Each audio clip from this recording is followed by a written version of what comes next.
বেপরোয়া গতি শিকার শোভন বৈশাখীর এসকর্ট পুলিশের গাড়িতে ধাক্কা, সজোরে ধাক্কা মারে অন্য একটি গাড়ি। নিকো পার্কের সামনেই ঘটনা ঘটেছে। ঘটনায় আতঙ্কিত শোভন বৈশাখী। বেপরোয়া গতি শিকার শোভন বৈশাখীর এসকর্ট পুলিশের গাড়িতে সজোরে ধাক্কা, অন্য একটি গাড়ি সজোরে ধাক্কা মারে এবং এই ঘটনায় রীতিমতো আতঙ্কিত হয়ে পড়েছেন শোভন বৈশাখী। নিকো পার্কের সামনেই ঘটনা ঘটেছে। বেপরোয়া গতি শিকার শোভন বৈশাখী, তাদের গাড়িতে ধাক্কা মারে অন্য একটি গাড়ি সজোরে ধাক্কা মারে। নিকো পার্কের সামনে ঘটনা ঘটেছে। এই ঘটনায় আতঙ্কিত হয়ে পড়েছেন শোভন বৈশাখী। বেপরোয়া গতি শিকার শোভন বৈশাখী, তাদের গাড়িতে অন্য একটি গাড়ি সজোরে ধাক্কা মারে। নিকো পার্কের সামনেই ঘটনাটি ঘটে।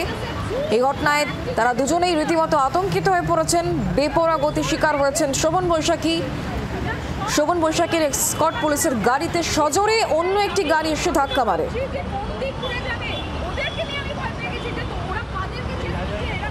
শোভন বৈশাখী দুজনেই তারা আতঙ্কিত। কি বলছেন তারা শোনাবো।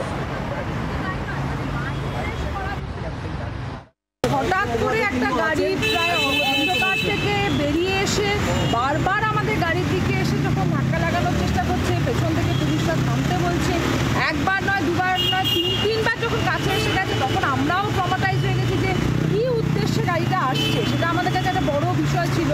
তো তারপরে পুলিশ যখন চেস করতে শুরু করছে তখন জিগজ্যাগ করে সে যেমন হিন্দি সিনেমায় দেখা যায়, তারা ওই তালকুটির থেকে এই অবধি এসে স্ট্রেট আমাদের পুলিশের গাড়িটাকে ধাক্কা লাগালো।